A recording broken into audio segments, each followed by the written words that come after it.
have a few people that follow me, and as you guys seen, I traded a toolbox for an F-150, traded the F-150 for a Ranger, traded the Ranger for another E36. The car is in pretty decent condition, I'd say. Paint's still nice. But like I got it from said that the Guibo was bad.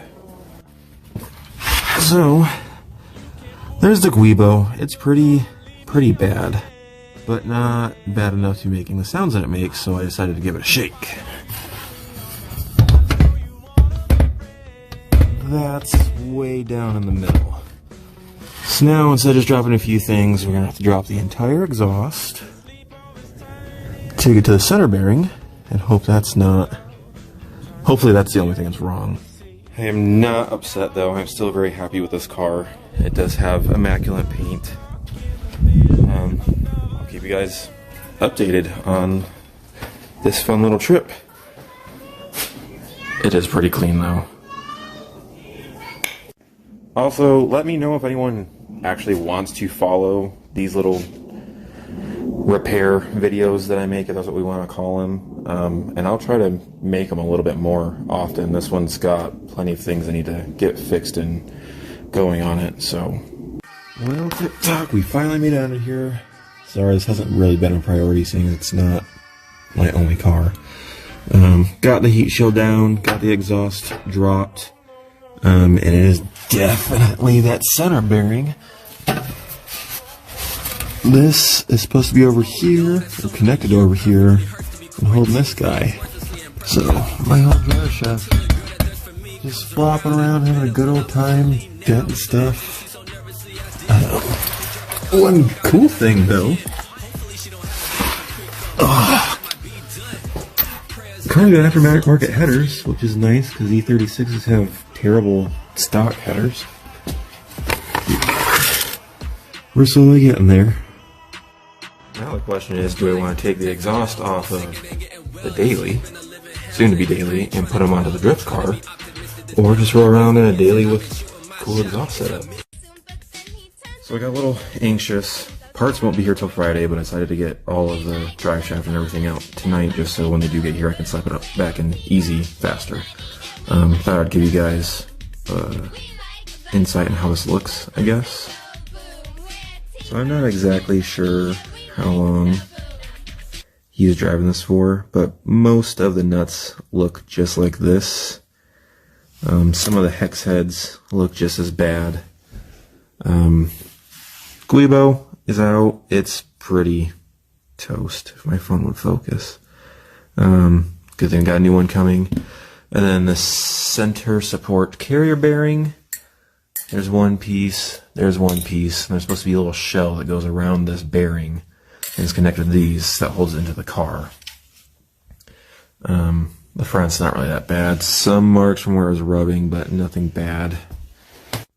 Some rub marks on the chassis. I'm probably just going to hit up some black spray paint just so it doesn't rust. Be on the safe side. But everything's out. Just need the new parts to get in, and we'll be slapping this thing back together, and she'll be ripping down the road. In moving the heat shield that was under there, I found the rest of the carrier bearing. So basically, this is supposed to be wrapped around this guy, and those hang off something like that. Except that's supposed to be a complete circle. It would sit something kind of like that. So yeah, it's pretty toast. Also, I guess I could show you the heat shield. That's definitely not going back on. But we are almost there. It's getting there. I just can't wait to drive this stupid thing. Guess what's finally here? New center support bearing. New Guibo. New garage light. So tonight I will be spending the night getting this put back together, hopefully, and be driving tomorrow, so stay tuned for the next couple videos. Update real quick. Getting that off by hand is a giant pain in the butt, but anybody who has to do this on their E36, I used a Husky or a trim puller or whatever you want to call this stupid thing. I used that wedged it in the metal collar, and then beat it down that way. That was the fastest and easiest way.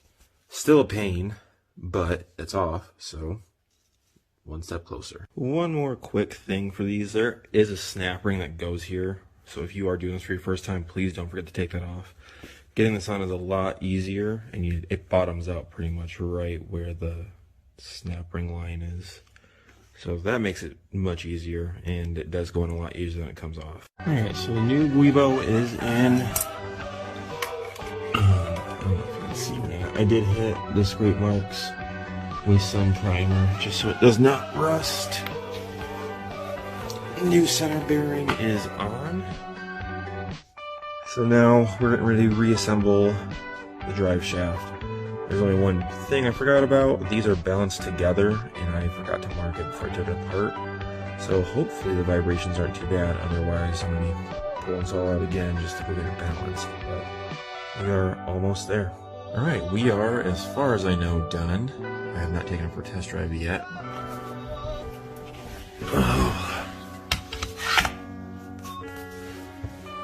Guibo is in, exhaust is back up. Can't really see anything now because it's all put back together, but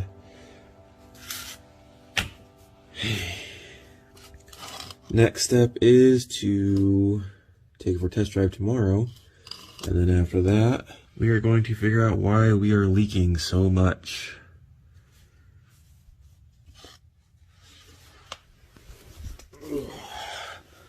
Obviously this car is going to be a long-term project, but I'm still not mad. I'm still super happy with it.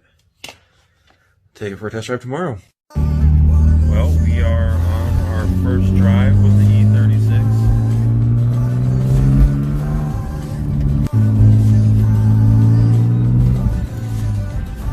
Running like a dream.